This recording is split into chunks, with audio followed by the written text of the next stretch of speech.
what's going on, everybody? It's your producer, usually behind the scenes, but this time up front, Derek. And also want to introduce Paul and Rich. What's going on, Paul and Rich? It's all What up? good, What fam. up? It's all good. All right, all right. So tonight we've got a special show. We're going to talk It's about. special just because Dr. Wizard's in the building. Oh, okay, okay. Two reasons for it to be special. But for me, the most important is because we're going to talk a little bit about Killadelphia and we're going to talk Spec. Now, if you think about it, the spec market's been a little bit cold lately. You know, folks aren't as hot about watching the movies and trying to speculate on who's going to show up in movies. But you know what? The comic book market is still burning, and we've got a hot series to talk about, Killadelphia. And even as late as the past few weeks, really interesting crossover event in Killadelphia, which we'll talk about in a little bit. But what I want to spend a little bit of time talking about today is some of the key books in the Killadelphia series from a speculation perspective. So we're going to do a few things. We'll talk a little bit about the series and a lot about some of the important books, keys, first appearances, other noteworthy covers, and then who knows, we'll see what else Rich and Paul are able to come up with too. First of all, I just want to give a shout out to a few folks. What's up, Tome Raider, 1 in 100 podcast. Great to see you here. What Hey, up? What Mike, what's up? going on? Frustrated Fan Sports Show, and behind the scene. What's up, Dion? So thanks for joining us. Anyway, let's just get kicked off here. Killadelphia. So first thing I'd like to do is, Paul, could you just give us a little introduction to Killadelphia? Wow.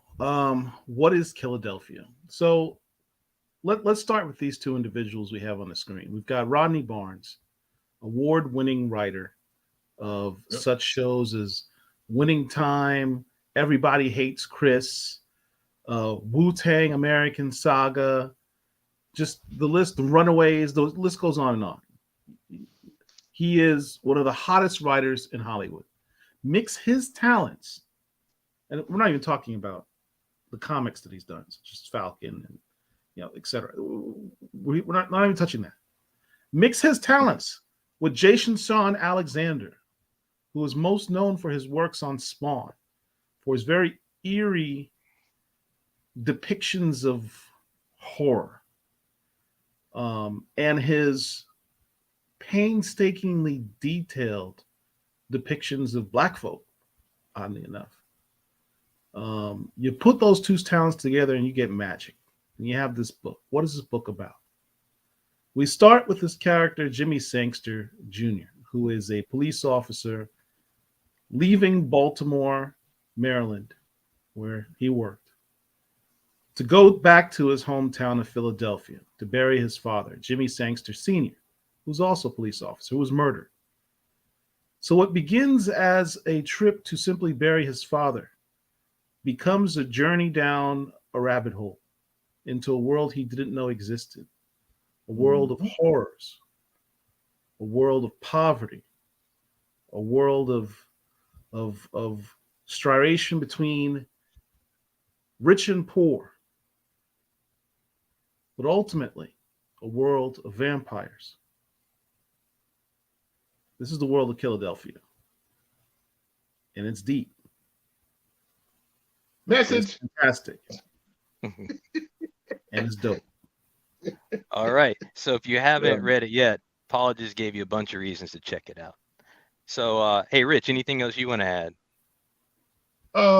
Well, anybody that's been around me any period of time, whether we're talking comics, whatever, knows that this Killadelphia is my favorite comic book that's out currently. And I will just simply say that to add on to what Paul has said, in a nutshell, that's what it's about. At the core of it, it's a story. It's a father and son story, and it's a story that where the vampires are kind of like the breakdown, which make it. It's almost eerily similar to The Walking Dead in that even though the vampires are present, the story is about the people that are around the vampires. And Rodney Barnes weaves historical figures where we're talking about presidents, revolutionaries, in the mix. And it's almost a what if. What if vampires really existed? And what if they were in the city of brotherly love? And so what you have is Killadelphia. And it is an amazing story. I would tell people, do yourself a favor. If you are a person who loves stories, You don't necessarily fall in love with the vampire part of it or whatever. But if you just love hearing good stories or whatever, the interaction between the father and son, even though the father's become a vampire initially, his biting wit that he has, pun intended. Pun intended. His relationship, how strained it is, and we had an interview with Rodney Barnes, one of the last interviews that we did, and I asked, I think it was me that asked him what was the inspiration, and he drew a lot of inspiration of the father and son dynamic with his own father and son. I mean, his own father, talking about Rodney Barnes, and so it's just an amazing story. Rodney Barnes is an incredible storyteller, and I tell you what, I'm looking forward to this show. Everybody knows I can talk Killadelphia in my sleep, so, but that's how I feel. I love this book. This book is incredible. So that's my 2 cents. All right. Nice. Hey, Paul, Rich, thank you very much. So just to touch on this again, we've, as Rich mentioned, we've had the fortune to interview Rodney Barnes 3 times now. And yeah, I think each time, Paul, you've called him you accused him of being a vampire because you think you never. He is a vampire. Look, for me to accuse him would lead me to a lawsuit for defamation. He can sue me. I'm outing him. He is a vampire. I've never seen the brother in the daytime. Have any of y'all seen him in the daytime? I'm gonna need you to write a disclaimer. I got him started, didn't I? that might require a disclaimer. All right, here we go.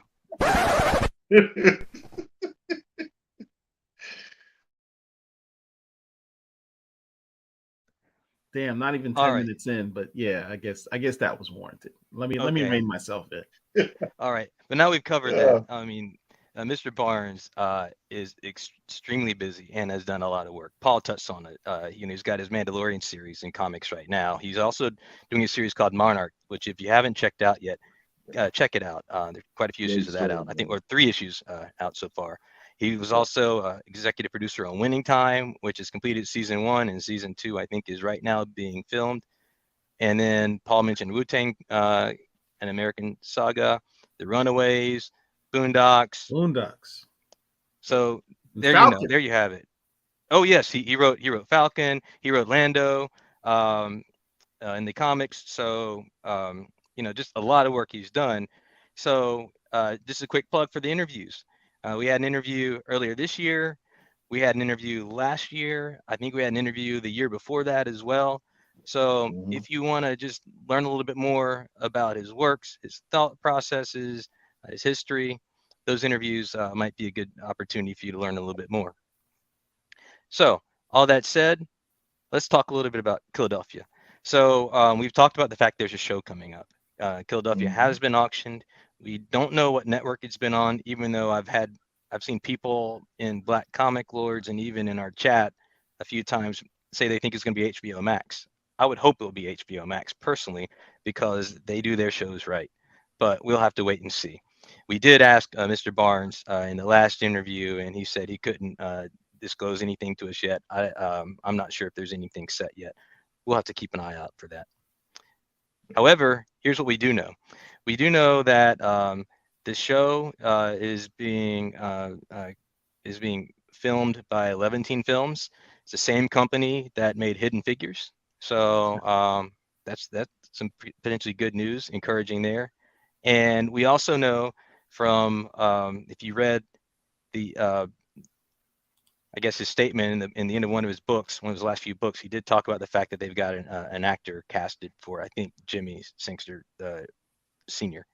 So I'm hoping it's Philip Morris, who I think the character really visually was based on. I think he pretty much confirmed that. Okay, hey, that would be awesome. Can we just mess with that for a second? I'm gonna be honest with you. I thought that when and Philip Morris is pretty dope, but and it's just me. Maybe perhaps I'm a throwback, so to speak. Well, I know that I'm a throwback, but I honestly thought Danny Glover could play a Jimmy Sangster, a Pops. Oh, there's a lot of dudes that could play. I'm just saying that visually, on the way Jason Scott Alexander drew him, I think he was sort of using Philip Morris as a sort of a template for the character visually. Gotcha. Yeah, I think I can see that. I can see that.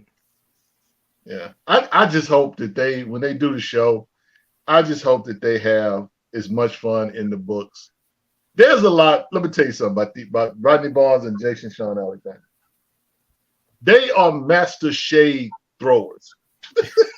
I already know what you're about to say. There is a lot of shade in Killadelphia. And what I love about Killadelphia is it's a book that you have to have a level of intelligence and an insight to certain things to get some of the stuff that Rodney Barnes lays out there. But I mean, some of the stuff, especially Jason Shawn Alexander. Jason Shawn Alexander is you talked about him earlier about his ability to draw black people. I am convinced that before I found out that Jason Shawn Alexander was white, I was just convinced that dude was a black guy. Because I'm like, you're gonna have to show me some ancestry.com on Jason Shawn Alexander. There's some there's some of the fam in there somewhere.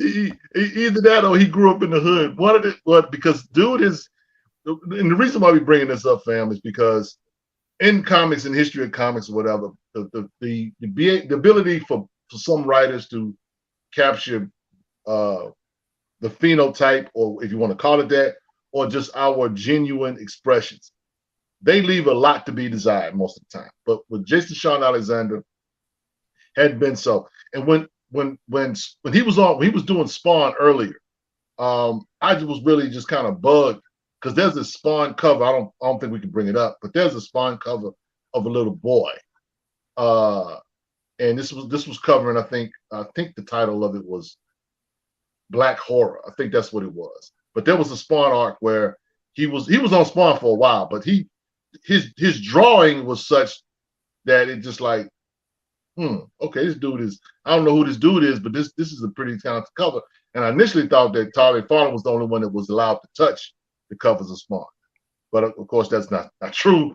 But I just was amazed at it. And ironically is there is a Spawn cover, not a Spawn, a Killadelphia cover, which almost I want to say is a nod to his work at Spawn.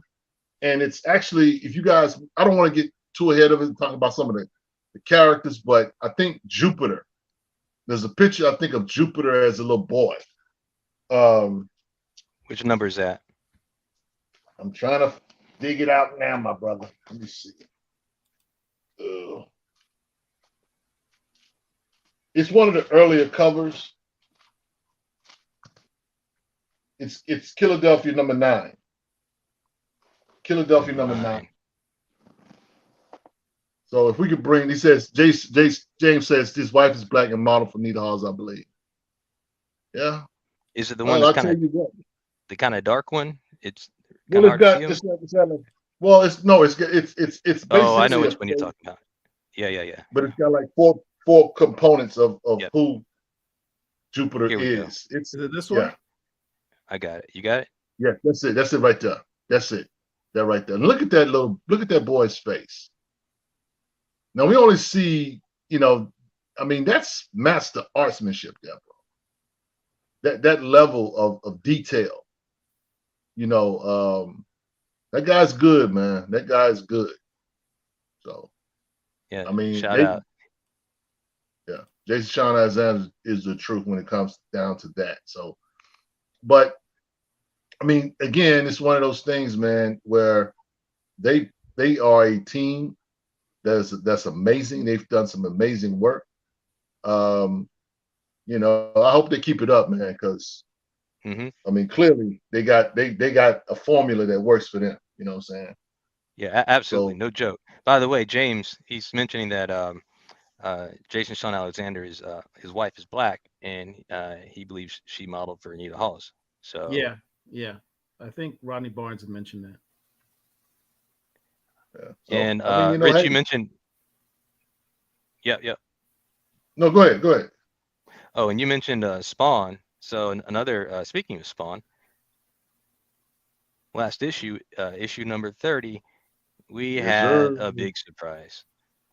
Yes, Very last panel, Spawn shows up, and the whole world is the whole Killadelphia universe is now crossed over apparently with the Yeah. Spawn universe. So, So hey, what do you think about that? look, we have this is what Rodney Barnes is doing. Quiet as kept. He has a Killadelphia verse. Those are his own words. I think he's referred to it as that. We've got Killadelphia. We've got Nita Hall's Nightmare blog. That's one universe. But then he introduced Blackula, right? Mm-hmm. Now in Blackula, right, he ultimately crosses this book over with characters from his Killadelphia verse. Now, using fanboy mathematics, that means that Blackula is also part of the Killadelphia verse because he had characters from his universe and Killadelphia verse and Blackula. And now he's introduced Spawn into the Killadelphia verse. So now we've got this cross-pollination of Killadelphia, Nita Hawes, Blackula, and Spawn in the same damn universe. Yeah. The potential, and they're talked about they're going to put Jamie Foxx's Spawn in a television or movie show or something like that. The potential is huge. If this optioned film or television series decides to expand into his entire universe, this is what that universe now contains. I mean, it's cool. I'll say this. There's, for me, I know they're going to do a live action Killadelphia, but with a character like Spawn, I would kind of like them to go with a direction of Spawn in an animated capacity, crossing over in the Killadelphia universe. And the reason why I'm saying that is because if you go back and you watch HBO's Spawn, those 3 seasons, they were pretty cool. And Paul, you forgot one component of that, but they are a part of the Killadelphia universe, which is huge. We're talking about 2 books. Okay, the Killadelphia universe, for those who don't know, is not only the Killadelphia stuff and Nita Hawes. It's also Elysium Gardens, which where his vampire, his werewolves, the werewolf side of Killadelphia is involved in. He has Sheriff Gatlin, which deals with the demonic aspect, dealing with the 4 lords of hell, and Sheriff Gatlin being the bounty hunter for Corson, one of the 4 chief demons. You got that. Then you got 20 Past Rigor, which deals with the zombie side of the Killadelphia universe. Yeah, I mean, dude, just getting started. And of course, if you don't have his Substack, you wouldn't know that. But at the same time, it's kind of like, what's possible, Paul? What's possible? Somebody need to cue up Kevin Garnett's chant at the end of the NBA Finals. Anything's possible. I'm just saying, bro. This could literally blow for real. It could really blow into something amazing. I'm talking about multiple seasons. Think about this. You could literally do like Killadelphia, the first story arc could literally be 1 season. Right. Second season could be where you bring in the werewolves, right? In between that, you bring in Nita Hawes. And we ain't even touched the Nita Hawes stuff.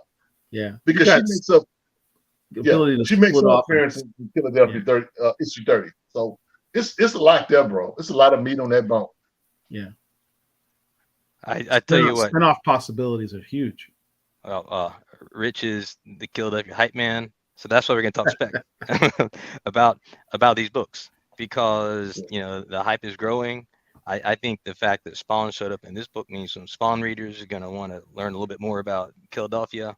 So that's good potential also to grow that market. So let's see. Phil's asking a question. Any word on the second print of Killadelphia 30? Has anybody heard about that? No, not yet. No, not yet. I tell you what, if there's not a second print, you guys is out of luck, because that book is not on the shelf. That book is not on the shelf. Yeah, and then will the crossover be? Oh, sorry. Go ahead. Yeah, and Robert's asking about if we know the crossover being both Killadelphia and Spawn. I guess we just have to stay tuned. I think that would be big for the Killadelphia universe to have some type of a crossover. We'll have to wait and see there. Yeah, I Now, will say this though, as someone who reads Spawn and knows about the Spawn universe, I don't see the Spawn, I don't see the Killadelphia universe in the Spawn universe in the immediate future. There's too much going on in that story, in that universe. That's talking about the Spawn universe right now to bring in Killadelphia. It may be down the road, so to speak, but for right now, I'm here for it. Whatever they do, I'm here for it. We got a super chat. We need to yep. acknowledge. Shout out to Whoa. Dion. Uh-oh. What does that Dion, mean? what does that mean? You won the award of the first person to get this played. No brother, no voodoo. Donation. It's a donation. I thought it was the trash. Don't be hitting on me.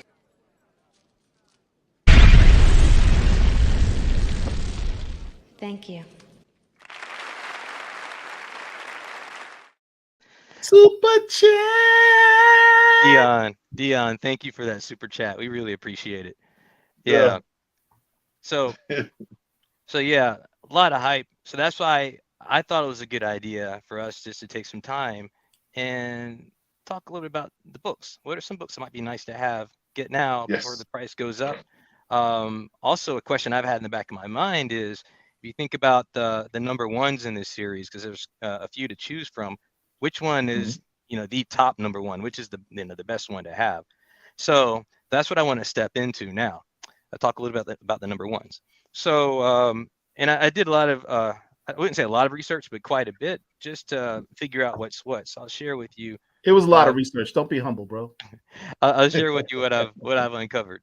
So first of all, you've got the cover A, which a lot of Killadelphia fans are very familiar with, and it's Jason Shawn Alexander cover. And what we know is that issue number one, I think across issue, let's see, I guess there was just an issue A of this book, Right. 22,700 and change in terms of number number ordered. And then you've also got the 1 in 25 ratio. That's a Matina ratio, and that's a good book to have. That one is a contender for the best number one to have. I'd be interested in the opinions of the chat after we go through this to see what you think. So here's my opinion as the number one. All right. So Paul is talking about. I thought we didn't invite Phil to the party tonight. Hold on, Paul. Here we go. Hold on a minute. There we go. So Paul's got the one that there's only 500 copies of. That's the Matina Virgin variant. In a 9.8. Limited to 500. So that's a good one to have. Robert says, I have 4 cover A's. His LCS has a few more that he'll pick up next week. I think they will have some 30s too. Hey, do that. Pick them up. Yeah. You better get them before the spec guys really get hold to them. For real. So the Matina Virgin is the only one that we really know the exact number printed. 500. Yep. And that was 500 of those? Well, if you can, let me do a disclaimer, because you never really know when exclusive says limited to 500, were there only 500 printed, or were there only 500 that they sold, but maybe they have some more sitting back in the room somewhere, right? Yeah. So, best we know, 500, but there could be some more. Now, there's also another Virgin variant by I forget his name, Gallagher, blanking out on his first name. But that's from Comic Kingdom of Canada. And if you look on eBay right now, you'll see quite a few of those that are available in 9.8, around a little bit more than $100. So book number 2 that is on the list for the top number one to have is that one that Paul is flashing, that Paul is flexing. What's going on, Tamiko? Great day. All right. So to continue with the number ones, Killadelphia, number one, second print. So cover A came out in November of 2019. Second print came out in January of 2020. And I believe that this one is the third contender for the best book to have. Which one is that? Killadelphia's second print. Hmm. And I'll give a reason for that in just a little while, but I'll keep on moving on. Now, there's also the local comic shop day variant of number 1. And the first time I ever saw Killadelphia was when I saw this cover. And I forget the name of the guy. Who's the guy who was in Lovecraft Country? He was the uncle in Lovecraft Country. I can't remember his name. Oh, that's what's her face's husband. That's Angela Bassett's husband. Courtney Vance. Courtney B. Vance. Yeah. When I saw this, that's who I thought that this guy on the right was modeled after. When I just first looked at it. No, this is John Coltrane. It is. Could be. It's the cover of A Love Supreme. Yeah, could be. Oh, Instead okay. Could be. It's not could be. That's the cover of A Love Supreme. That's John Coltrane. Instead of a saxophone, he holding a knife. Yeah. I didn't know that was an homage. Okay. Now, here's some interesting trivia about this one. As I was discussing or researching this book, I realized that the local comic shop day variant actually came out a few days before the cover A variant. So I believe the local comic shop day variant is the first one to have come out. So I don't think we have good numbers on that variant. So I really don't know how many of these exist compared to the A cover. Rich has 2 copies of that. I think I have 2 copies too, but I'm not going to flex that.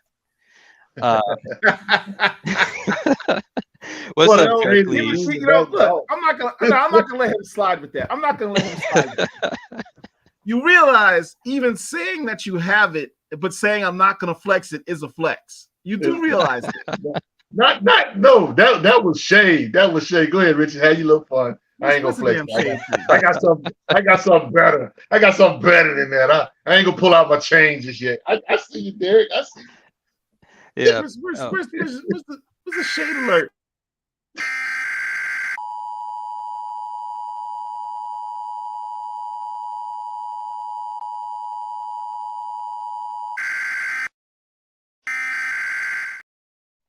Dr. Wizard trying to get away with some stuff, man. There is some shade in the vicinity, I have to admit. Sorry to do that to you, Rich. All right. Okay. Hey, Mark. So you got the Virgin Matina variant, the 1 of 500. Hey, awesome, great. That's a good one to have. And okay, Paul, you've been flexing the whole time. A little bit. So if you want the very first one to hit the shelves, I think it would be this local comic shop day variant, but do your own research. This one? That one. That's the one. The one that Paul has 1 of and the one that Rich has 2 of. All right. Now. He did it again. Do y'all not recognize this man as taunting me? All right. So a little bit more research I did because I was really trying to understand the numbers behind Killadelphia number 1.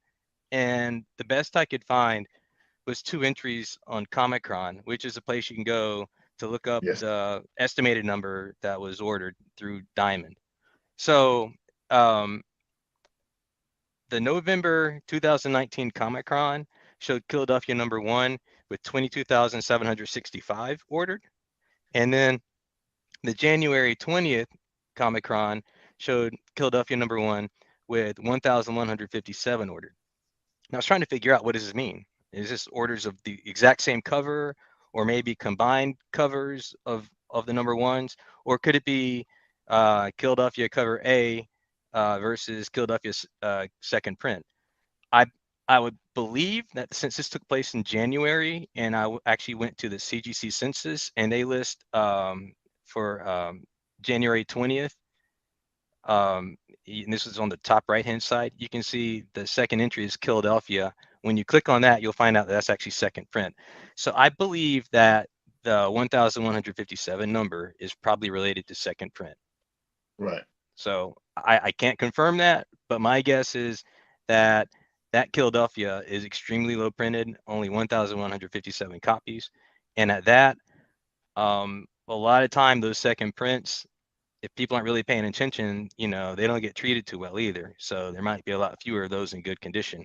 In fact, Yep. if you just look on eBay, you're not going to see too many of those second prints. And the one that you do see, you know, they're people are asking, you know, upwards of $50 for them right now. Right. So my personal pick, I'll share that in a minute for best number one, but this is a little bit more information. And Paul, Already. they're all over you. Come on, man. How often do I ever get a chance? Derek All does right. it every week with this cat. Gets away with it like murder. So my last piece of research on these number ones then is just to put them in a matrix to see how they stack up. So obviously the cover A, which is the one that's probably the most overall popular, and on the census, on the CGC census, they're 273 9.8s, and the highest sale was $199, and the fair market value right now is about $74. That's a hell of a discrepancy. Yeah, and that Parity. that 199 was back in 2021, I believe. If you look on, I got this information from Cover Price. Now the second print for Alexander, if you go to Cover Price, you're not even going to see any 9.8 sales histories on those. That's crazy. There was a 9.8 that sold on eBay. It was a CBCS 9.8, and it was listed at $349. And I could have dug into that to find out what it actually sold for, but I just I forgot to do that. So I probably won't be able to get that for you tonight. But as you can see, only 5 on the CGC census, and not many sales at all. So either it means there's very low demand for it and nobody cares, or there's not many around, and therefore there aren't many to have 9.8s of, and nobody's buying them for that reason. Which one? I think that, I think honestly, you know, Derek, I think with that situation, I think that part of it is I think that there's not a big consensus in comic books in general when it comes to Killadelphia. What I mean by that, I'm talking about the mainstream pop guys. They don't talk about Killadelphia. I'm of the opinion that when Killadelphia does pop, or when that show does go, when we get the trailer, that these books are going to find themselves out here in the wild, because the thought is, well, it's a comic book, it's a horror book, it's an image book. It's not something that they're going to take serious. Kind of the same way that it happened with The Walking Dead. The Walking Dead had a cult following, but it wasn't until that show actually started being trailers and all that kind of stuff started happening where those Walking Dead books really blew up. I think we got something similar here with Killadelphia. Let's just be honest. Let's talk about the big black gorilla in the room. This is a book written by a black man in a genre dominated by white people in white spaces. So it's not going to be looked at or taken as serious or whatever, because it's funny to me. I've only seen one white woman talk about this book. You cannot tell me that this book is not dope. This book stands literally on its own from a art standpoint. Jason Shawn Alexander art is amazing. Rodney Barnes' writing on this is amazing. Why is there a problem? They not checking for it because they just don't know. So you people out there in black comic lords, you have the ability to get on the ground floor literally with this. The reason why part of us doing this Spec show is to help you guys understand that, look, while they snoozing, you need to be getting over to eBay. You need to be hitting up your shops and asking them, you got any Killadelphia books? Put them aside for me. I won't. Because I'm telling you, these books, they out there. 22,700 books, number one, was ordered, right? On the demand for Diamond is concerned. Yep. That's dope for number one, for a book, for a number one book from a creator that, quote unquote, is not a quote unquote comic book writer. fair or unfair, that's kind of how Rodney Barnes has been kind of viewed. They don't talk about Rodney Barnes. I don't understand, because the dude is literally dope. Everybody knows this guy is dope. We know he's dope. But some of the quote unquote big names are not checking for it. And I'm like, while they snoozing, they losing. So go get these books. We're talking about this stuff for a reason. So Rich, I think Robert's agreeing with you. You're hype man number 1. Robert's hype man number 2. Hey Robert, I want to give you a shout out because I like your avatar. That Yes, Weird not. Fantasy 18. Look at this right here in the background. Got on my wall. Are we flexing again? No. It's just sharing like interests. Yeah, that's called flexing, Derek. Stop. Stop. Frustrated Fuss says Comic Tom talked about this book. Okay. Yeah, he probably did, but he probably talked about it for like 20 seconds, I'm guessing. I'm not here. Listen. I'm not saying that there aren't guys out here checking for the book.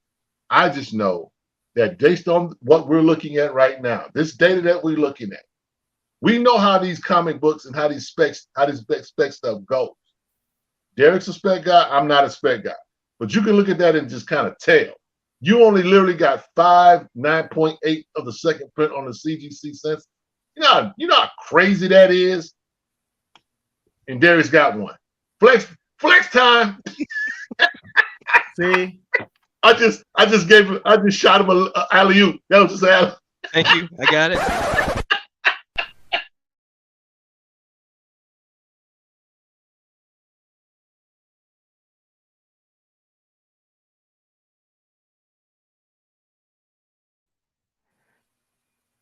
That's All what's right. up. All right.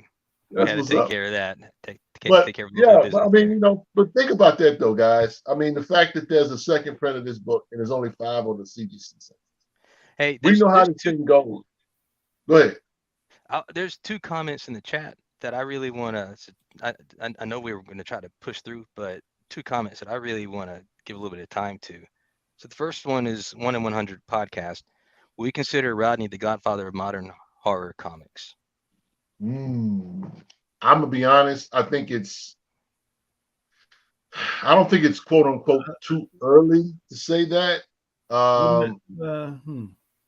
Go ahead, Paul. You kind of. I mean, it's about all horror comics, because the Frank Miller fans would probably take issue with that.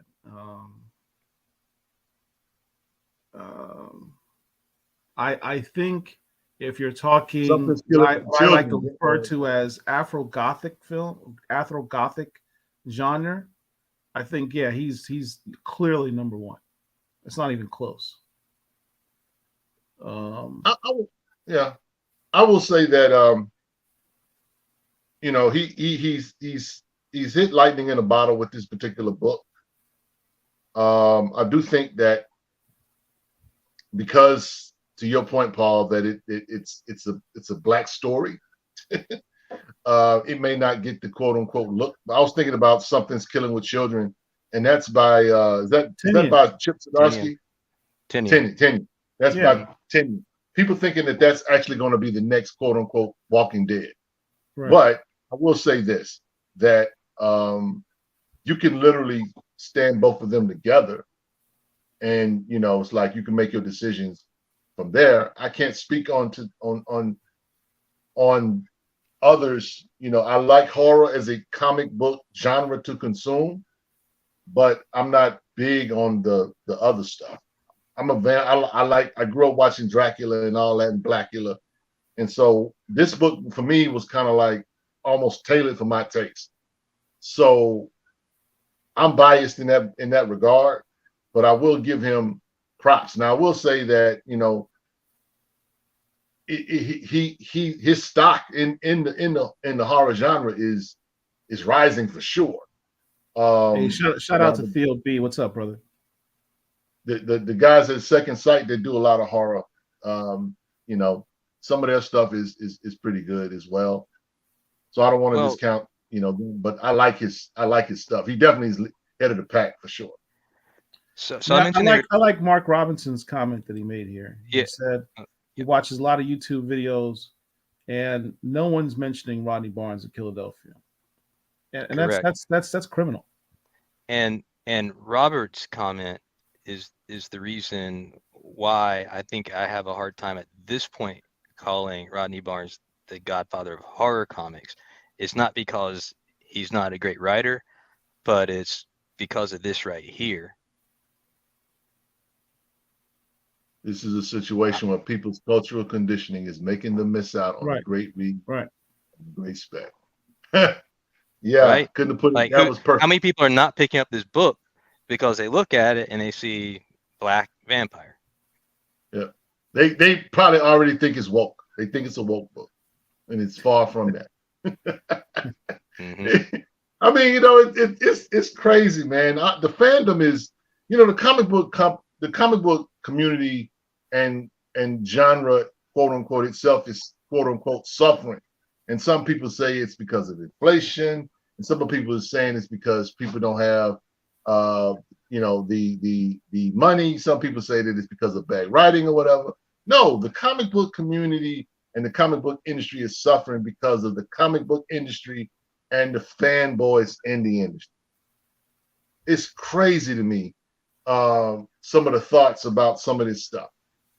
But Rodney Barnes has what I like about Rodney Barnes is that he is a celebrity. He has done the work to be respected in his space, and he's kept his head down. He hasn't said anything quote unquote controversial or anything polarizing like some black folk I could name, but ain't gonna do that. Yeah, but he hasn't. He has literally just kept his head down and did the quiet work, which is why when it's all said and done, they're gonna know who this dude is. You know what I'm saying? In the comic book space, he won't be just, oh, that's that black guy that just did Everybody Hates Chris. No, he's I think the guy. I think those flowers in the mail for him. I think those flowers in the mail. It just depends on, you know, if it's FedEx or, you know, something slower. That's right. I believe that for sure. So, And what makes it worse is he was nominated for what was it, the Eisner? mm-hmm. Yeah, He was nominated for Eisner. You got an Eisner nominated book, and you're still not getting the respect that a Chip Zdarsky or James Tynion is getting in terms of recognition of your work. That's why we exist. but you know what? Let me say something, Paul. Let me say something about that, Paul. Here's the irony of this. Somebody brought up about, you know, this you know, Rodney Barnes being the godfather of horror comics. I think Dion said something to that effect too. But we got to remember, this is also during the time that Bitterroot blew up. People forget that as well. That's a black comic, another black horror comic that kind of blew right before Killadelphia, you know, really took off. You know what I'm saying? And so it's like we've had this thing where, let's just be honest, I can't say that. I will just say that some of us, it's like the Highlander situation. There can only be one. It's right now, it's Bitterroot. And that situation is, we already know that that's getting ready to take off and be produced, because they already got a director, Regina King, that's going to be overseeing that, and that's getting ready to come back right now. So think about that. You got you know, David Walker, Sanford Green, right? You got Rodney Barnes. You got the cats over at Second Sight doing their thing with, and of course, let's not forget about the anthology, the horror anthology getting ready to come out. Sure. And we did an interview with those guys. So go back and look at that, brothers and sisters. There's a lot that's there. And I just think that it's a good thing, but it's also like if Bitterroot kind of wouldn't have been there as well, because Bitterroot did win the Eisner. And I think they gave the Eisner when Rodney Barnes got, it was Something Killing the Children, the year he got nominated. Do y'all know? Do y'all remember? I can't remember. No. When did Rodney Barnes' book get nominated? It was like two years ago? Yeah, 2021. Yeah, it was like 2 years ago. So all that was going on though, but you know what I'm saying? I'm just saying that there's a lot, you know what I'm saying? It's like, for whatever reason, you know, it's only one of us can like climb the top. It's never room for multiple people, which is, you know, part of the divide and conquer type deal that we can't get into. Yeah, We'll hey, be I here just another wanted to hour. say, we got some really good comments in this chat, and just shout out to all of you. Just a lot of good comments. I don't know if we'll be able to get to all of them. Yeah.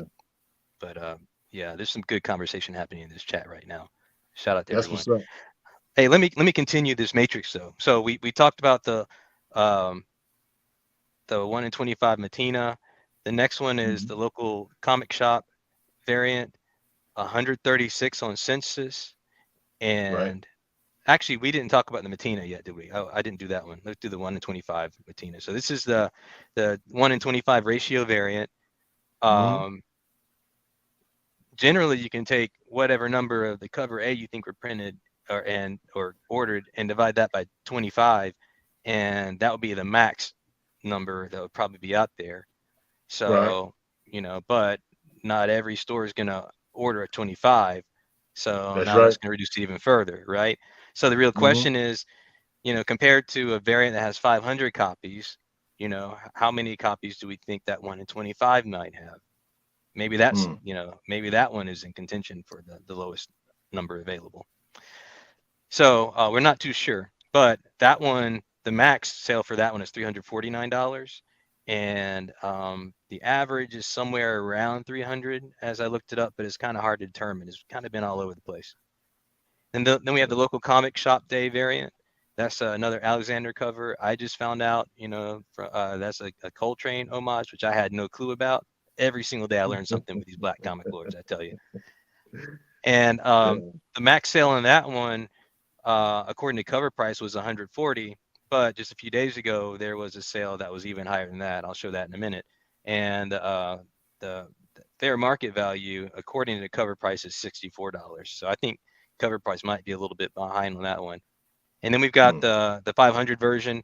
That's the Paul Flex variant. And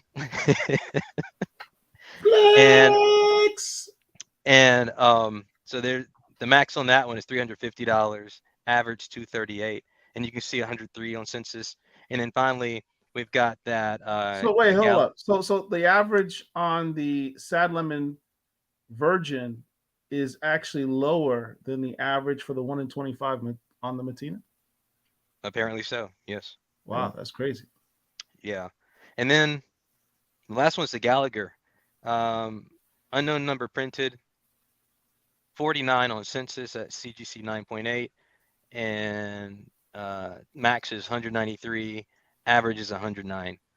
So out of those, I kind of highlighted already the 1 in 25 Matina and the limited to 500 Matina and the second print Alexander as the three that are, probably gonna end up, one of those is going to have the crown for the most, the one that's most desired.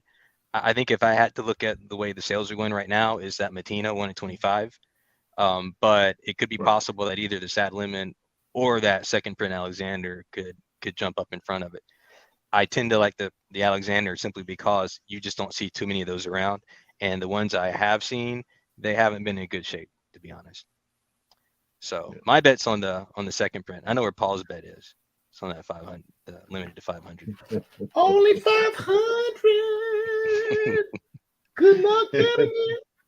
So some recent sales quickly. So I mentioned there's a recent local comic shop day. So on May 3rd, there's one of these that sold for $180.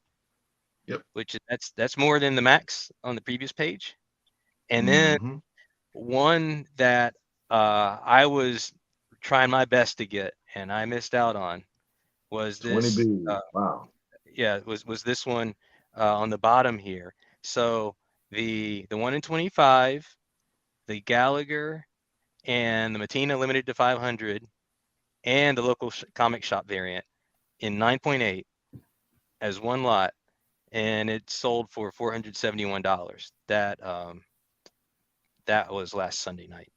Can we talk about that? Hold on, Derek, real quick. Can we talk about the fact that the doggone shipping was only $3? That was nice. That was nice. An honest seller. I'm just saying. It says economy shipping, so it probably just threw it in an envelope. I hope not. Them slabs. I don't think. I would hope not. You spend that much bread on 4 slabs? Nah. Yeah, I was really hoping I would have gotten this one. I stayed up late. Stayed up late for that one and missed out. Anyway, we move on.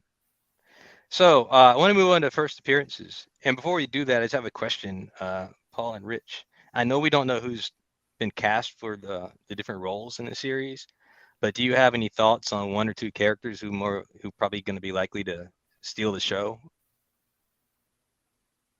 My bet's on my personal favorite character, which is Anansi, who I think would have a great potential to also have his own spin-off series.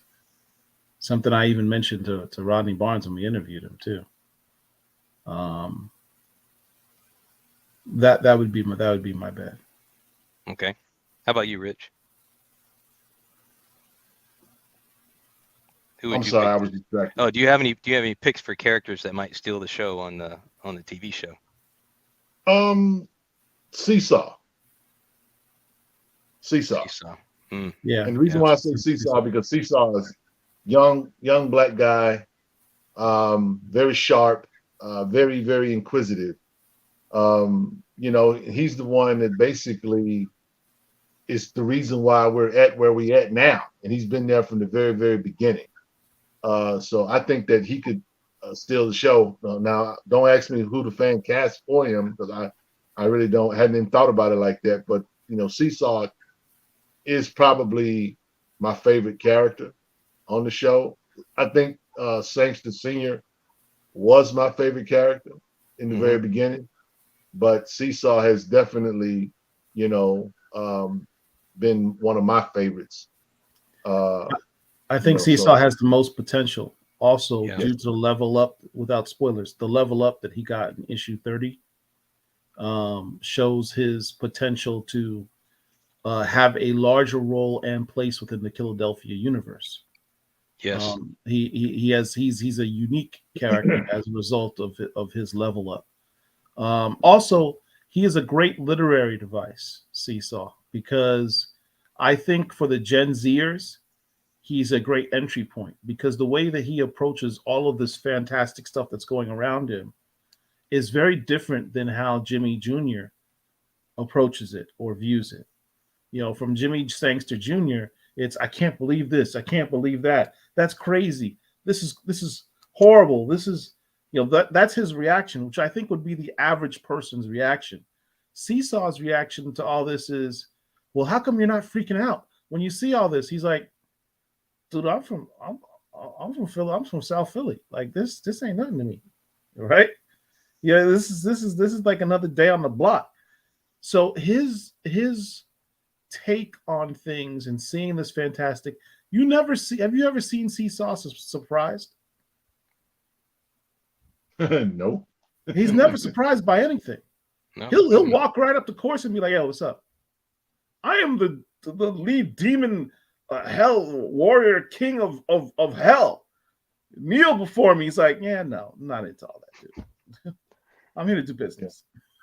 I mean, you know, I think that part of that is because, see, and for me, you guys, I'm gonna go down this rabbit hole. It's gonna get kind of deep, but to me, Seesaw represents youth in general, and what we're living in a time where deconstruction of life and things in life is such where, you know, what's impressive to me isn't impressive to young people. I'll bring up this analogy. When the AIDS virus was running rampant in the Black community, like it was, right? Guys were terrified. They will tell you, wear a hat. Hip hop songs talked about Jimmy hats, wearing the Jimmy hat. So you couldn't catch AIDS. That was the thing, right? But this generation that came up after that grew up with AIDS, had no fear of it like we had. They were just born into it. So they have a fearlessness about them. Sometimes we think it's crazy, but they have a fearlessness about them that speaks to who they are. You know what I'm saying? Yeah, I'm not impressed at you. Yeah, I know you're the devil, and yeah, I know you can do something stupid, but what's up? Like you said, Paul, what I'm saying? It's kind of like things just do not. They're not afraid. It's that if I could say it like this, they are the most skeptical. This is the most skeptical generation that has been produced, because they just do not fall for the okie doke like some of us from the past, or they just do not value the road that's been paved for them. So for Seesaw, I'm like, look, I'm a vampire. I'm stuck here. So what could you really do to me?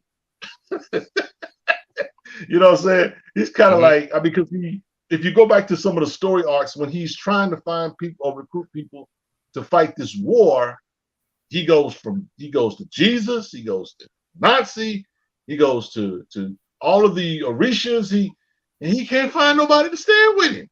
Yeah. So it's like, well, what do I do? And of course, issue 30 is how the story ends and ultimately will begin with Spawn. So, we'll see how it goes. But, Seesaw, his story arc was a slow burn. Yeah. But, it ramped up as time went on. And I dug Rodney Barnes' writing for that, because he always kind of kept Seesaw at the very beginning, because he had us all, our attention was always on Jupiter or always on Toppy. And so he was this young cat kind of in the cut. He's got his story, but he's just kind of like just watching everything while we, go through our issues with Seesaw and with Toppy and Jupiter. I like this comment made by 1 in 100 podcast. Our boy Amir. Shout out to you, Amir. Nice to see you. There was a pivot, right? From Jimmy Sangster Jr.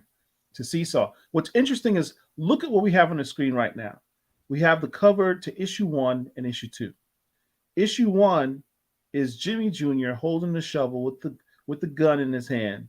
Look at the face of Jimmy Jr. He's like looking at something, and he's scared. He's shook. He's amazed. He's looking at something fantastical, something that he doesn't believe. That's the expression you have on his face. That's the very first issue. But in the second issue, you have the face of Seesaw, looking like a predator, glowing eyes, teeth born. He's got his locks in his face. And it oftentimes, when you hear stories about or promos or see ads for Killadelphia, the image that you see the most is less so cover 1 than cover 2. Mm-hmm. Like foreshadowing. The real center of the Killadelphia universe is, as Amir put it out here, is Seesaw. We just didn't realize it until this pivot occurred in this issue 30. Well, we'll see. We got that's a wait and see. Can you bring up this comment? It appears that way. Which one? This one? No. The next one? Overtext throwbacks clause. Oh, okay. That comment, he asked a question, because I want to bring it. Says, does Killadelphia tie into Nita Hall's Nightmare blog? Yes, it does. Absolutely. And this is why I bring that up, because now, for those who don't know, Jimmy Sangster, before he hops into Philadelphia, was in Baltimore, hanging out with his girlfriend, Nita Haas.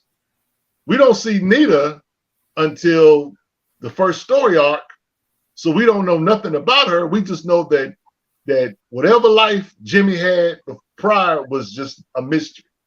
We didn't know. Okay, he comes to Philadelphia, gets into this big old thing with his dad.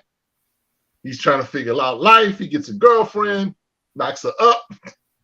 Spoiler alert.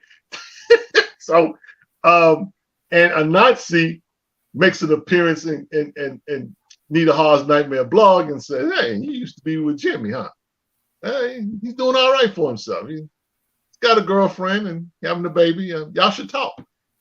So in issue 30, she makes her first appearance as well in Killadelphia. So yes, they are tied together. You should go get that. Matter of fact, the Nita Hall's Nightmare blog, especially that first story arc, issues 1 through 6, is it, Derek? I think That it's first first 6. Yeah. Mm-hmm. Yeah, that first 6 issues with Howlin' Henry. Never will forget it. Yeah. Amazing writing. Amazing writing. So And yeah. And when we interviewed Mr. Barnes, he did say that if Killadelphia, if that show went well, then his game plan was to have Anita Hall series following Killadelphia up. So same universe. Man, I would love to see that Howlin' Henry story arc. Oh my, I want that to come to split screen. That would be nice, bro. So but crack and all. Not that cover. But you know what though? It's funny. Check this out. Dollar Being Bully had to do his thing, right? So recently I did find that I found the first full run of Nita Hawes, all the Saturday Evening Post comments and a lot. I went on to scoop this. I love those covers. This butt crack is in the collection. I don't look at it, but I'm looking. I'm trying to find that picture right now so I can pull it up for Rich. Embrace the butt crack. That is just some things just should not be drawn. I'm like, Jason, really, bro? She just looking up at it. Everybody's got one. I get it, but we don't need that. We don't need that in our lives, Paul. We don't need that. So I want to continue talking about these first appearances a little bit. So Yes. we've got Jimmy Jr. and Senior in issue number 1, and then also Jimmy Jr.'s. Well, Jimmy Senior's not really his partner, but she's a lady who's medical examiner that Jimmy Senior's been working with. And I won't give anything away, but they've been investigating this case together a little bit. And when Jimmy Jr. shows up, now he's met this partner. How do you pronounce it, Paul? Is it Joe's? I pronounced it Josie. Josie? Okay. How have you been pronouncing it, Rich? Jose. You've been calling her Jose?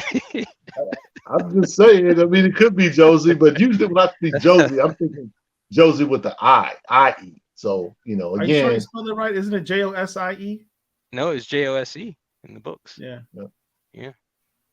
And then, I guess a small spoiler if you don't know, but we have some dead presidents in this. Yes. And I'm not talking about money either, but dead presidents in this series. So John Adams, he makes an appearance in number 3, and you learn his origin and he makes an appearance in number 2, first appearance, and then origin is in number 3. Mm-hmm. And then his wife Abigail Adams also makes the first appearance in number 3. This is as the best we know, scraping through all the books.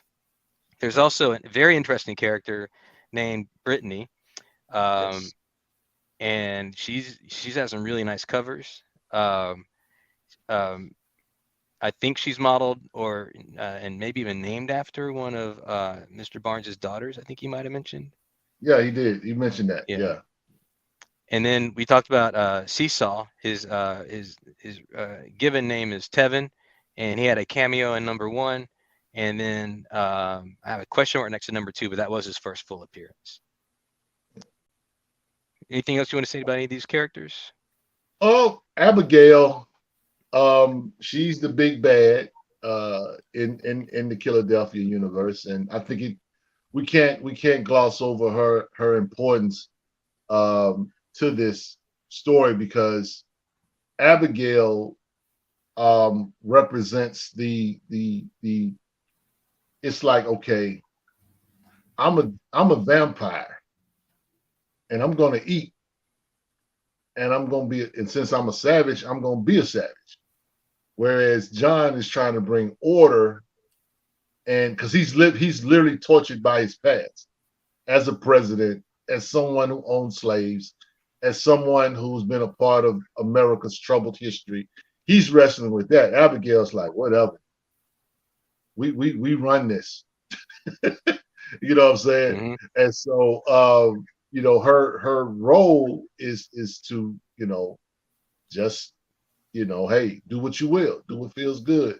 Whereas they want to exercise restraint, which is kind of funny when you think about it, because Jimmy is and John are quote unquote being on the same side, and it's like, yeah, but you know, you kind of responsible for my father being this way. So it's like in politics, there's strange bedfellows. I think that's another common theme that runs through this as well. We get a lot of that later on, especially with Toppy. Not with Toppy, I'm sorry, Jupiter. I know Jupiter's probably Paul's favorite character. Yep. So speaking of which, yeah. So speaking of which, we'll kind of move on because we got a few more characters here. So we have Toppy and Jupiter. Actually, both very interesting stories because they are black characters who started their lives in servitude, and they've had different paths out of servitude.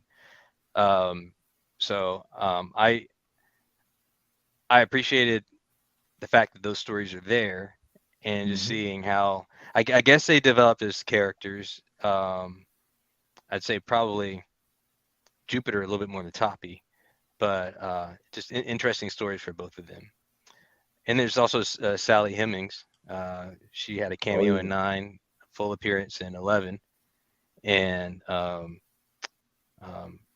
she was a character who had a child with Thomas Jefferson, who had a cameo in number 3, but you don't really see him until number 13.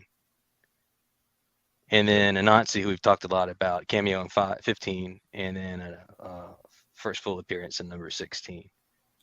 Yeah. So, any of these characters you want to talk about? Go on, Paul. Go on, break down Jupiter for us. I'm not touching Jupiter. Jupiter was based on a real character, Rodney Barnes said, a real person.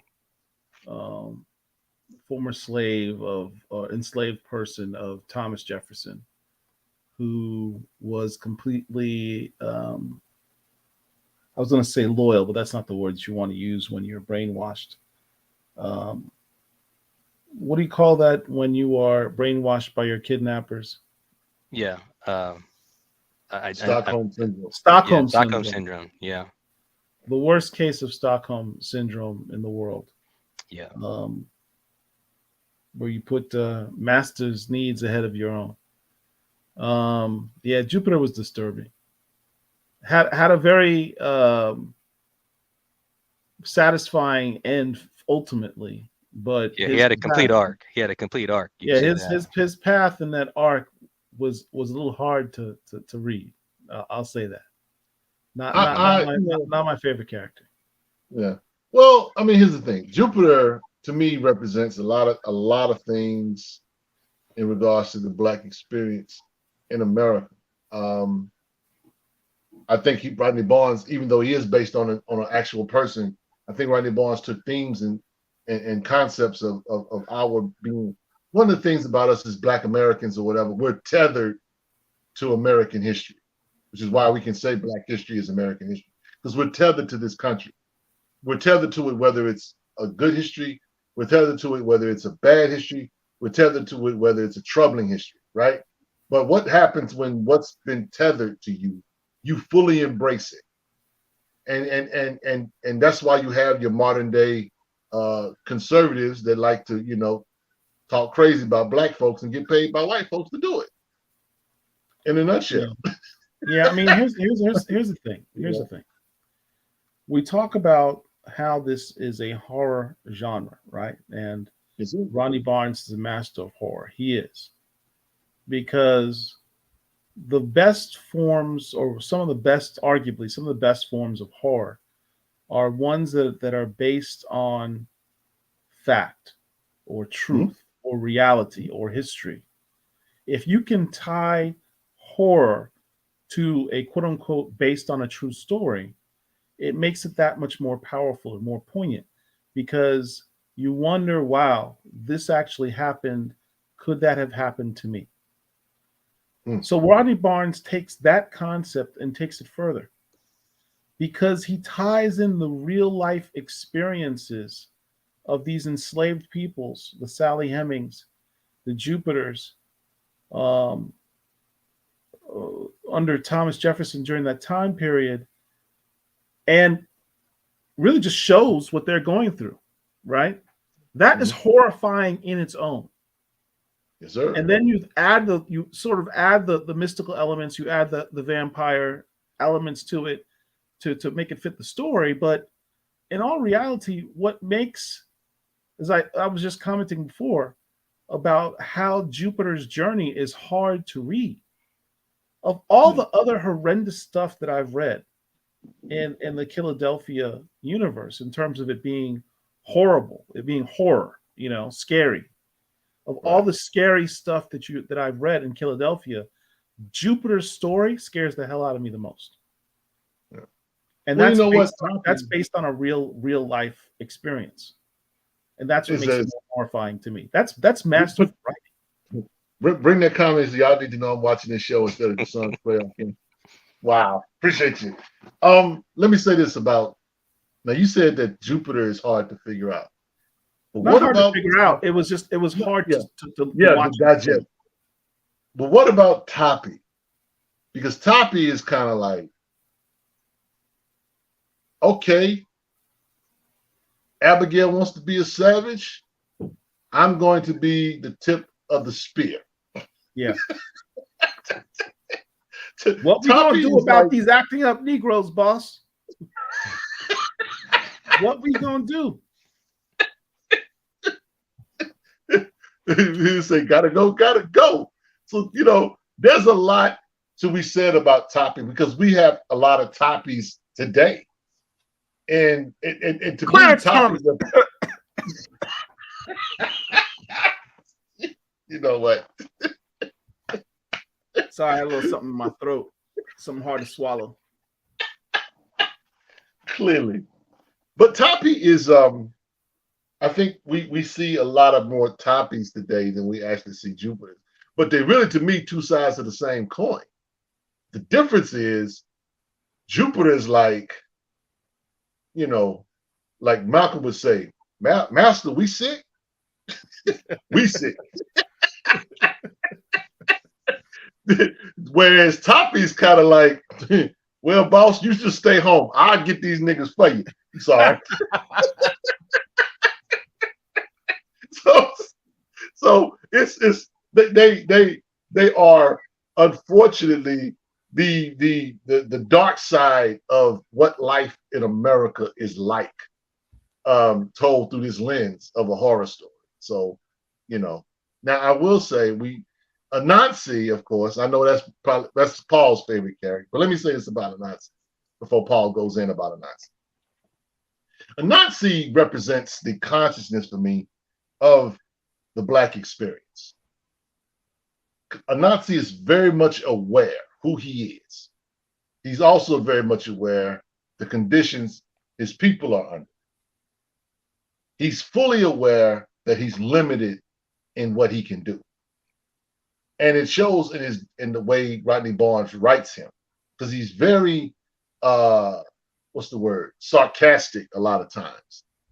And as much as I enjoy him in Killadelphia, for those of you that really want to enjoy Anansi, you should read Nita Hawes.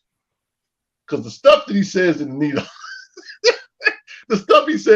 Hawes is hilarious, but his appearance in Killadelphia is more serious tone, whereas in Nita Hawes, he's a little bit more of a comedic nature, but he's still a Nazi. And I think sometimes we get lost in the way Rodney Barnes writes him, but he's actually a trickster god. So based on that, his involvement in all of this, he's trying to simply help, but he knows he's limited. And it's unfortunate that when Seesaw, solicits him for help or whatever, there's only so much he still can do. But he's definitely a polarizing character in this book. What are your thoughts, Paul? I mean, you summarized it really well. Anansi is our God. He's been with us since the continent. He's our biggest advocate, but he's also our biggest critic, because he's seen it all. And he's seen our struggles and what we've gone through. What's interesting is in these later issues, Rodney Barnes also sort of introduces the pantheon of gods. He introduces that concept that there is a pantheon of gods for different peoples. Anansi is part of that West African Orisha branch of the pantheon of gods.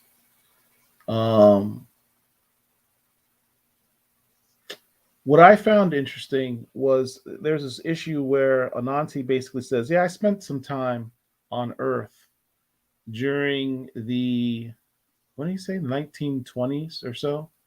Yes, 19. yes, that's when it was.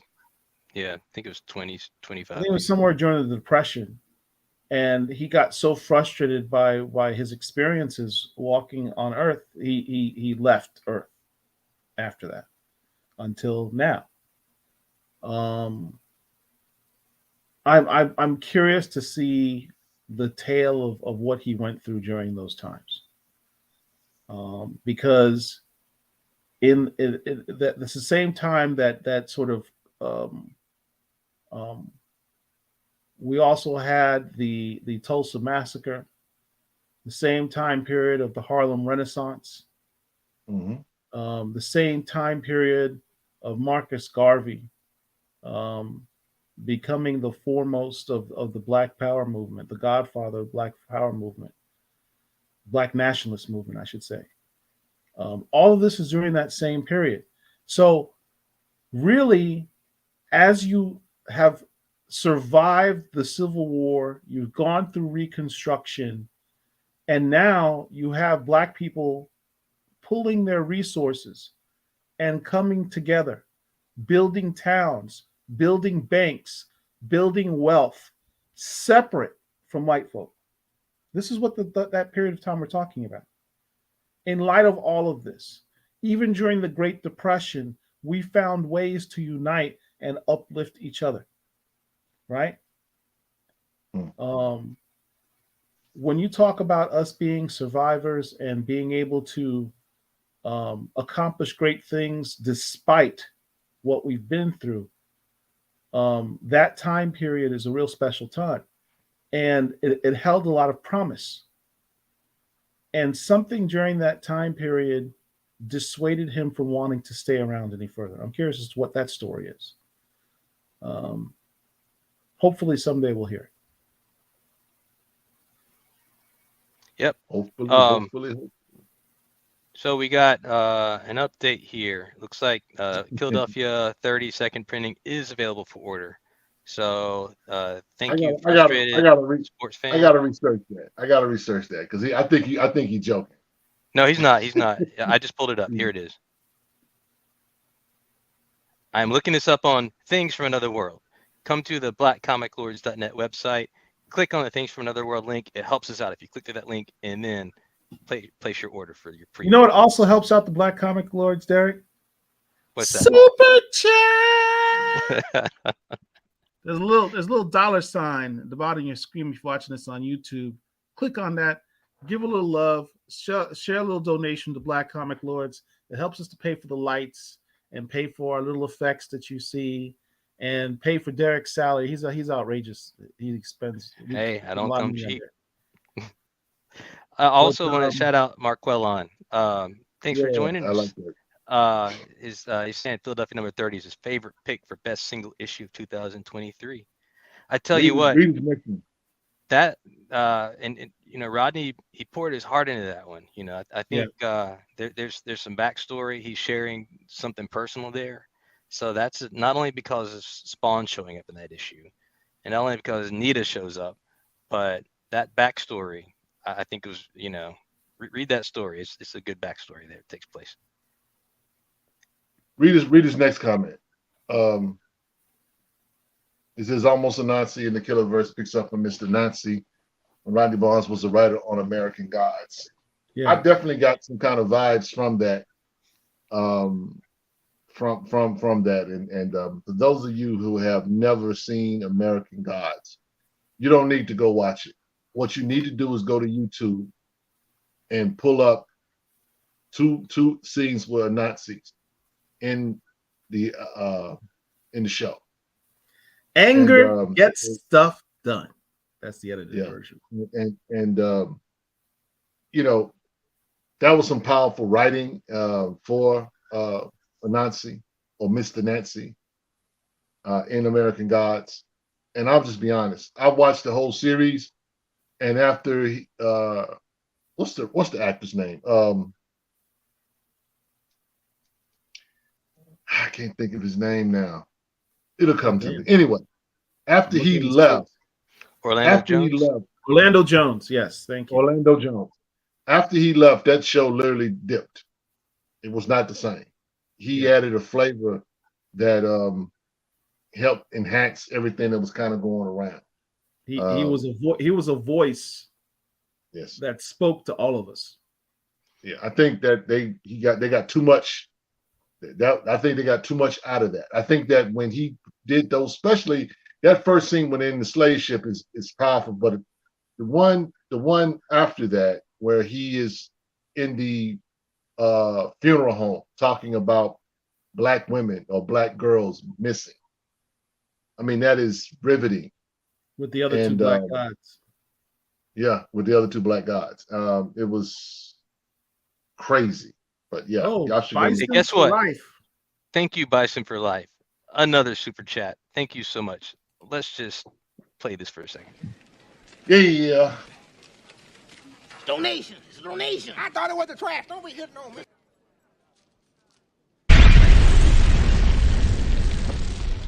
Thank you.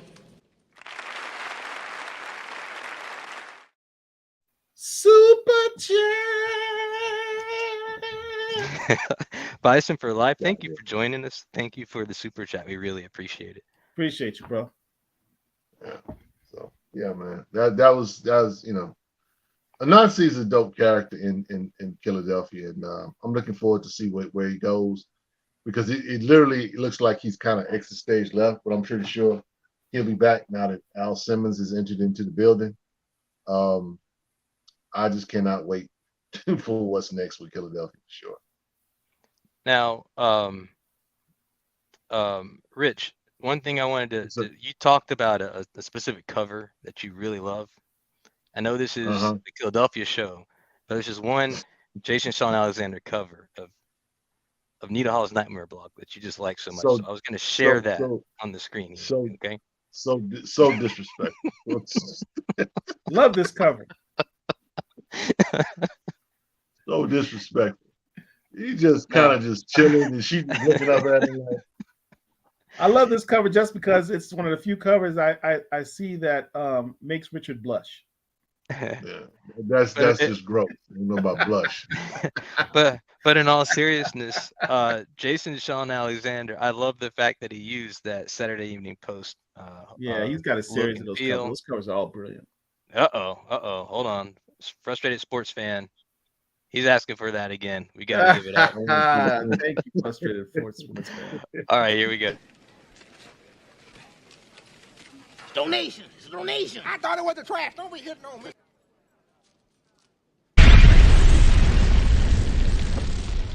Thank you.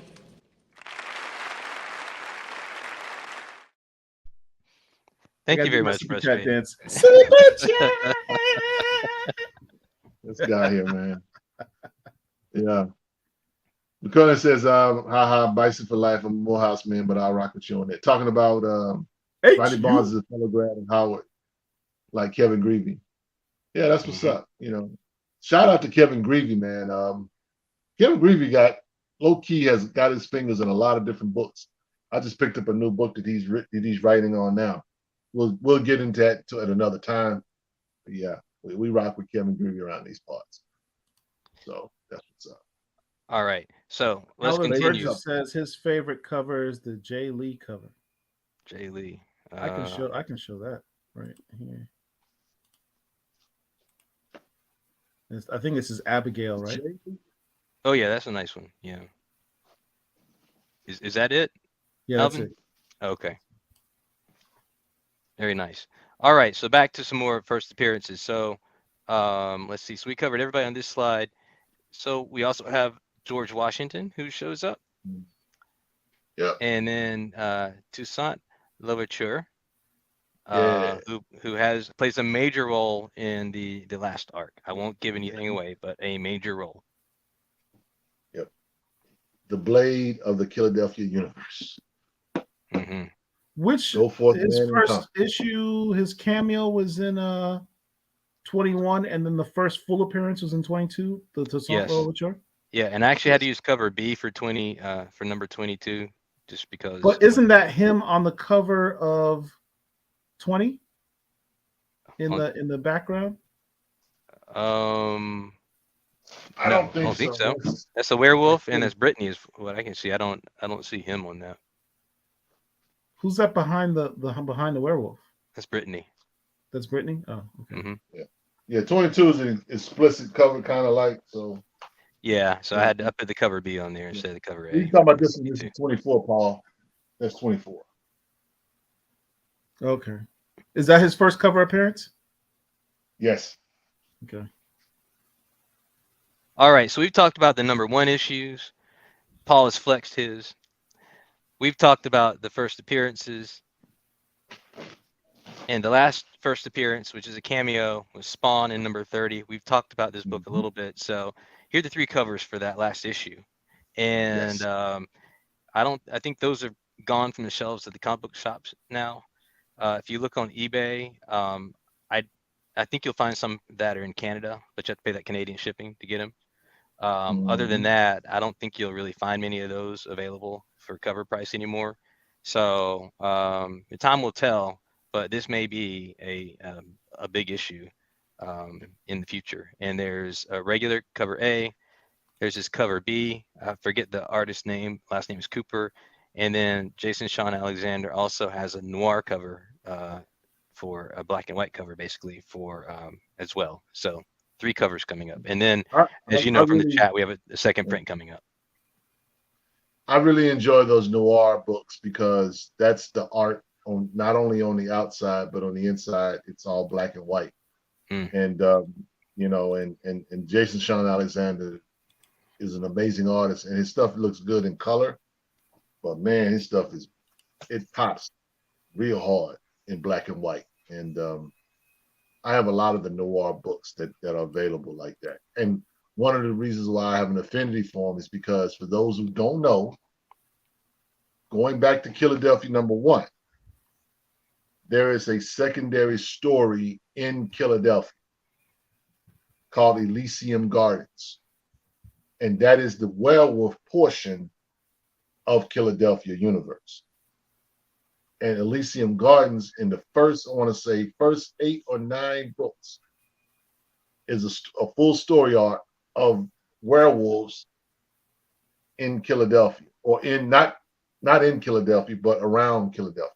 They journey to Killadelphia to be a part of the war. But that black and white aesthetic that Jason Shawn Alexander is known for started in Elysium Gardens. And you know, amazing. And I remember we had Rodney Barnes on when we did an interview.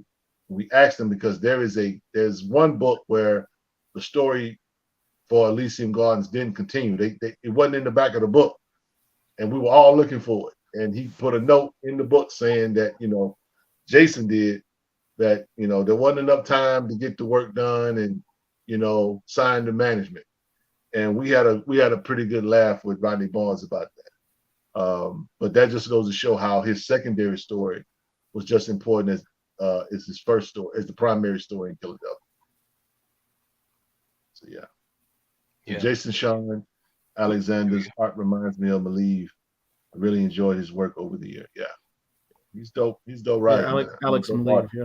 Mm-hmm. So then we wanted to highlight a few other covers, and I don't know, Paul Rich, you might even have some others after these, but these are some from some noteworthy artists. So first of all, Neil Adams. you know, this one completely slipped by me. And so I just, looked around at the different covers. But this cover B, I think it's cover B for number 5. And number 5 was, I think, Yes. really low Yes. ordered number in the first Mhm. place. Like really Mhm. low. I need to look that up again. Um, Neil Adams. And he passed away last year. And he's, a favorite artist to our community because of John Stewart, but also broadly as well. And then Todd McFarlane had this number 12 variant, which picked up steam, I guess, a little more halfway through last year. And Yep. then there's also a Scotty Young variant on the right. So, these books are going to go for more because you have people that are completionists for these artists and also Mhm. people who just love these styles. So with issue 30 and the the Spawn connection, do we anticipate that issue 12, the Todd McFarlane cover, will gain some more traction as a result? If we're talking about the merging or introduction or crossover between these two universes, the Spawn verse and Killadelphia verse, does that make issue 12 more marketable? What do you guys think? I I don't don't think think so. so. Only because Image Todd McFarlane is the CEO at Image. You know what I'm saying? And he even last year he did a lot of covers for Image books, just because. But I don't necessarily think that a cover is a cover, like we like to say. But I don't anticipate it getting any steam. If any book is going to get some steam, it's not 12, not 12. What was the book? What Number issue was 5, that? the Number Neil 5? Adams. No, Yeah. no, no, not the New Adams. I'm talking about the Spawn cover, the Oh, first number Spawn, 30. Number number number 30. 30. Oh, wait, the Spawn, the The Well, Spawn cover is 26. Is it oh, 26? okay, 26. that's Okay. 20, 28 or 29. No, I think it's 26. I think it's 26. Well, while Um, you're looking that up, I did want to share something about this Neil Adams I have cover. it. Check It's check this out. 26. 26. Okay. Hey, let's check this out. This is interesting. So, you want to guess how many copies between all issues of number 5 are printed? Just guess a range. Would you say, maybe 10,000 less? 15 to 20, maybe 15,000, 20,000. So according to Key Collector, 7,891, I think, across Only all was the number print. 5s. Oh wow. So now you think about a Neil Adams, maybe even one of his last covers, right? Yeah, Yeah. yeah, definitely one of Uh, his last books. and that cover was probably not ordered anywhere close to as much as the A cover, which is this one right here. Right. You know, I think that's the one to have. And I've been kind of looking at the 9.8s on that one on eBay. I've even offered some people, and people are not they're not budging on those. I'm lucky I But, have my copy already. number 5. Yeah, the Neil Adams. But you can see some of the the low print run numbers on these. So some of these books, if this series picks up, not only will the number 1 be a good one to have, but number 2 definitely, because you got some good first appearances there, and then you've got Neil Adams here. I don't know how many total of the McFarlane were ordered. I'd assume quite a bit, but there's some good books out there. Here's that cover that Rich was talking about. Oh yeah, I remember that one. That's issue 26. Now, this was just a company-wide Image just doing a bunch of Yeah. Spawn covers, Hmm. and Killadelphia got one. But this is the first Spawn on a Killadelphia book. Now there's one, the Nita Hawes. Now that's a dope cover, but the Spawn on the Nita Hawes book, that's the one. Can we bring that one up? Yeah, hold on.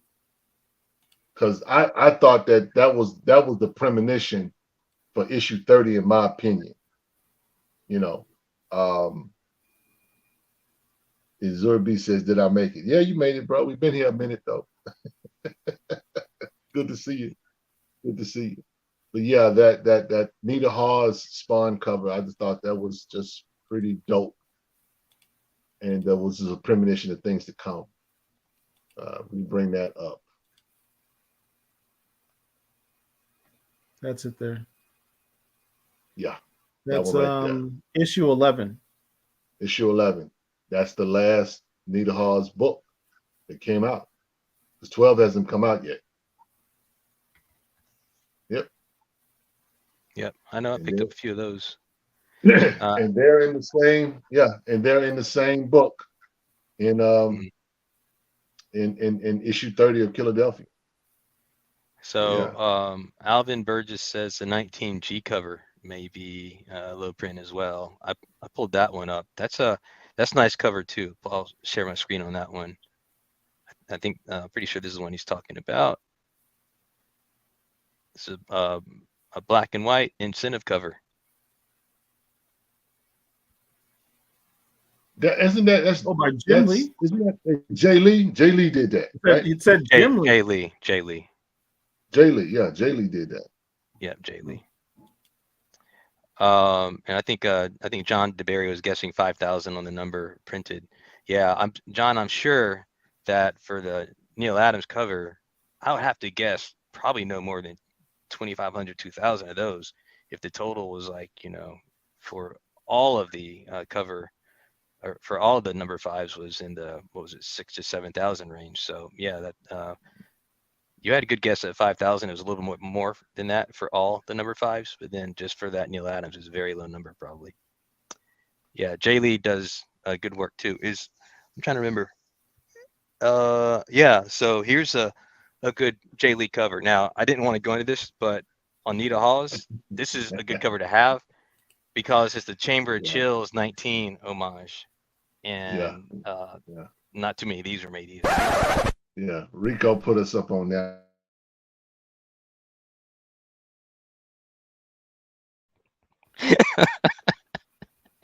He mentioned Jay Lee, He's still going. He's still going. You still going, Derek? Yeah.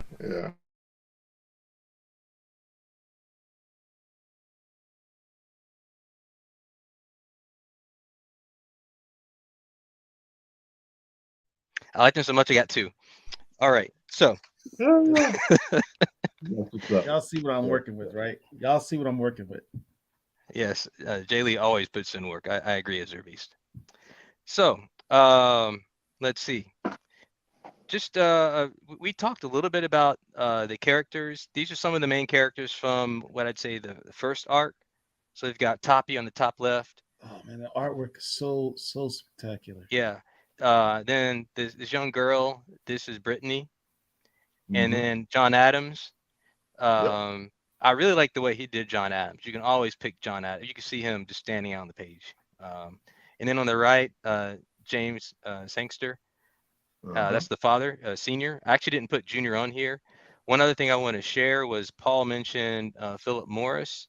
So I think this is it. Yeah, so this is Philip Morris, who Paul believes James Sangster was modeled after. Yeah. Yep. Okay. And then Jupiter on the bottom left, and Abigail Adams in the middle on the bottom, and then Seesaw or Tevin on the bottom right. So really good characters, and you get to see them all throughout this, almost all of the this run so far. Yeah, it's a dope character. Dope character. So let's see. I think that covers everything I had to talk for Killadelphia Spec. Anything else anybody else wants to cover? I mean, we talked a lot about different mainstream books and whatever. Maybe we can talk about our personal favorite covers. Paul and I really enjoy cover B, I want to say it is, of issue number 8. It's Bill Sienkiewicz cover. Let's pull that one up. Let's pull it up. I got it. You got it? Okay. Yeah, dark, deep purple, beautiful cover. Very eerie, very eerie, very eerie. Ooh, yeah. I mean, the glowing eyes, the dark skin that looks purple in a certain light, the super red lips, the hint of the fangs. This is just a blood dope dripping picture down. where less is more. Yeah, so that's one of my favorites. Yeah, that's an amazing cover. Really, really is. Very alluring. If I had to pick my favorite, I guess mine would be cover A for number 2. That was the one with Tevin on the cover. Yeah. Yes. I don't know if you're able to put that up, Paul. I got it. And there's another one with Brittany that I like too. I can't remember which one, but one of her covers was really good. And I have to agree that, what was it, number 6B? Was it the one with Abigail? That was a nice one too. There's a lot of good covers. 6B. Was that it? Yeah. That's the one with Jay Lee. This one. Oh, that's a Jay Lee cover too. Yeah. Oh, okay. Jay does a lot of good work. And then you said, what was the other one you said? Oh, those were the two. Those are the two I mentioned. Let's see, another one that was good. 1 in 100. I thought another one that was dope. That, I mean, it doesn't get any notoriety, but this one was kind of dope. What number is that? That's issue 9, 9B. Number 9. Can you pull up issue 29B? Yeah. 29B. If I have it, yeah, there it is. That's the spider. Oh, there he is. Nice. So that was 1 in 100.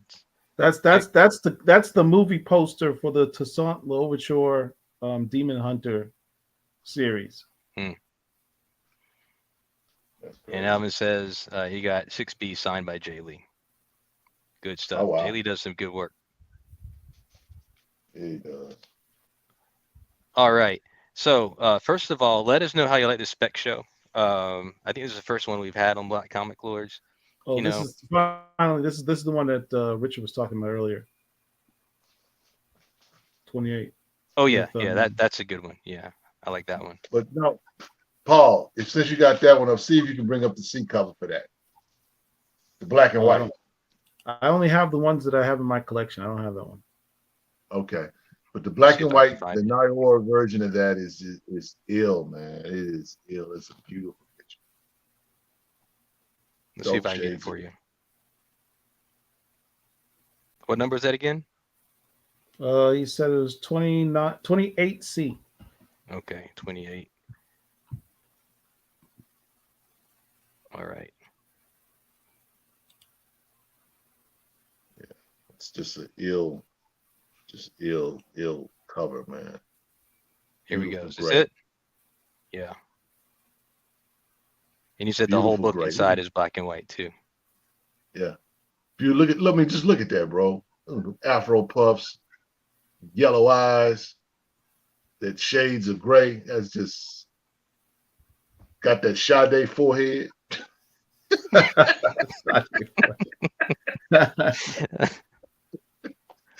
Yeah, man, that's a beautiful cover, man. It's a beautiful cover of a little girl. Just all right. So,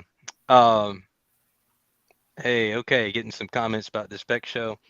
Yeah, we'll see. We'll think about maybe another Spec show. We did a little bit of talk about Bitterroot. Maybe we'll do that one next. Hey, this wouldn't be a complete Black Comic Lord show if we didn't remind you of a few things. So, first of all, make sure that if you've got a comic series that you like, don't wait until it's out in back order. Make sure you pre-order that book, because when you pre-order that book, that's how publishers know, that's how the comic book companies know that you want that book. If you order a book after the final order cutoff, then it doesn't count. You get the book, but your vote didn't count. And if you buy that book off the shelf, same thing. You get the book, but that your money didn't go towards really helping out to keep that the artist work and that series alive. So make sure you pre-order the book if it's something you really like.